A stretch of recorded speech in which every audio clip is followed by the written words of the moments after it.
இந்த செய்தியை உங்களுக்காக வழங்குவது யூரோ குரூப் மலேசியா.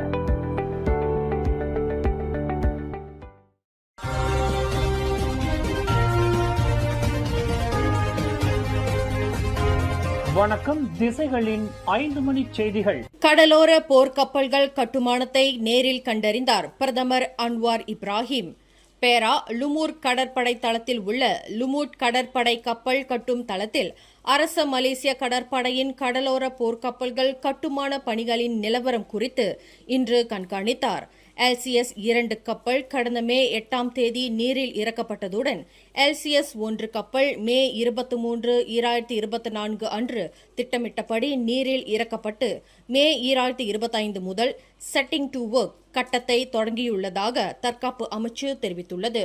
5 LCS கப்பல்களின் ஒட்டுமொத்த பணிகள் மே 25 நிலவரப்படி 72.43 விழுக்காடாக நிறைவடைந்துள்ளன.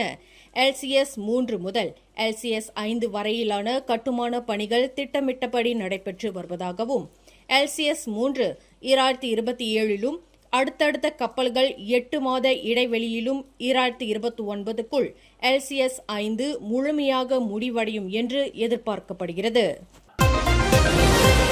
மலேசியாவில் ஒரு சிலர் வழக்கமான சுகாதார பரிசோதனைகளை மேற்கொள்ளாததற்கு சுகாதார தொடர்பான குறைந்த விழிப்புணர்வே காரணம் என்று சுகாதார அமைச்சர் டத்தோஸ்ரீ டாக்டர் ஜுல்கிஃப்லி அமாட் தெரிவித்தார்.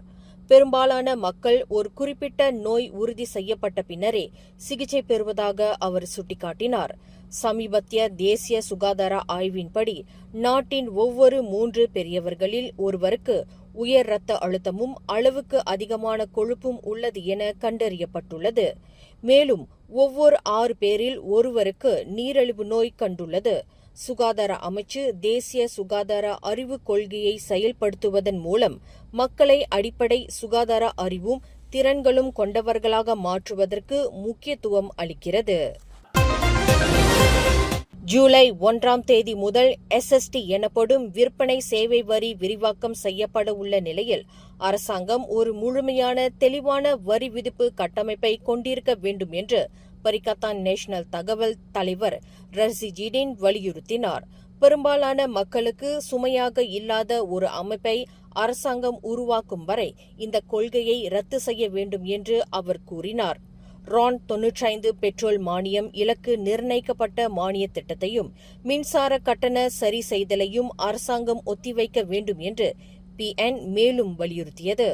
இந்நிலையில் இந்த புதிய வரி கொள்கைகள் மூலம் கிடைக்கும் வருமானம் B40, M40 பிரிவினர் உட்பட பாதிக்கப்படக்கூடியவர்களுக்கு உதவிகளை வழங்க அரசாங்கத்திற்கு உதவும் என நிதி அமைச்சு தெரிவித்துள்ளது.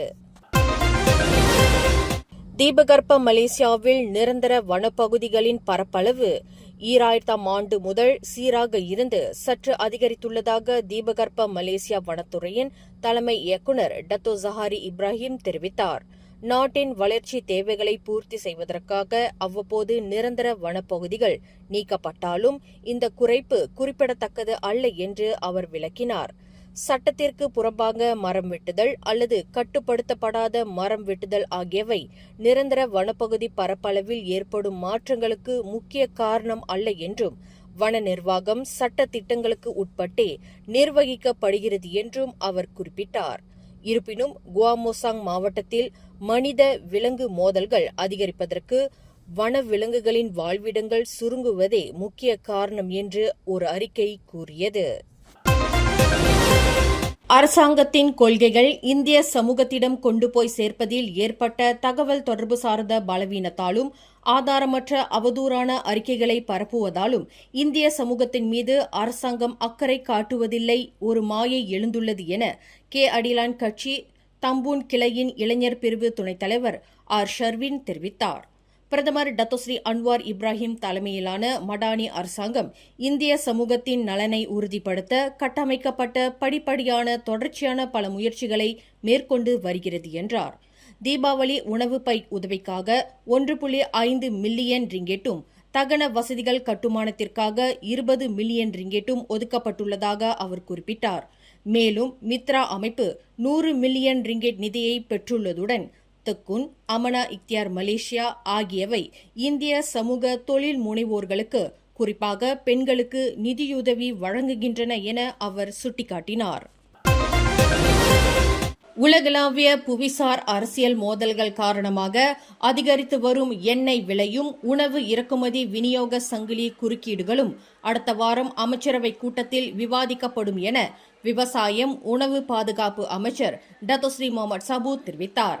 ஈரான் இஸ்ரேல் மோதல் குறித்து கவலை தெரிவித்த அவர் ஈரான் மீதான தடைகள் காரணமாக அந்த நாட்டிலிருந்து இறக்குமதி செய்வது சவாலாக உள்ளதாக குறிப்பிட்டார்.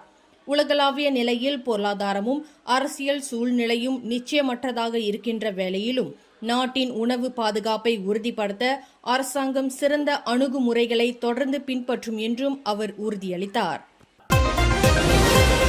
ஒரு சிறுமியை முத்தமிடுவது போன்ற புகைப்படங்கள் சமூக வலைதளங்களில் பரவியதை அடுத்து காவல்துறை விசாரணையை தொடங்கியுள்ளதாக மகளிர் குடும்ப சமூக நல மேம்பாட்டு அமைச்சர் நென்சி ஷிக்ரி தெரிவித்தார். தகவல் கிடைத்தவுடன் சமூக நலத்துறை பாதுகாவலர்களும் தங்கள் கடமைகளை செய்ய தயாராக இருப்பதாக அவர் கூறினார். எக்ஸ் தளத்தில் ஒரு பயனர் பதிவேற்றிய இந்த படங்கள் பின்னர் நீக்கப்பட்ட டிக்டாக் கணக்கில் இருந்து எடுக்கப்பட்டதாக கூறப்படுகிறது. அந்த குழந்தையின் இருப்பிடமும் அடையாளமும் இன்னும் கண்டறியப்படவில்லை. இன்று அதிகாலை நடைபெற்ற 6 அதிரடி சோதனைகளில் 85 பெண்கள் உட்பட 99 வெளிநாட்டவர்கள் பஹாங் குவாந்தானில் உள்ள பொழுதுபோக்கு மையங்களில் கைது செய்யப்பட்டனர். இந்த சோதனை நடவடிக்கையின் போது 369 பேர் சோதனை செய்யப்பட்டதாக பஹாங் குடிநுழைவுத்துறை இயக்குநர் நோர் சஃபரிசா இசான் தெரிவித்தார்.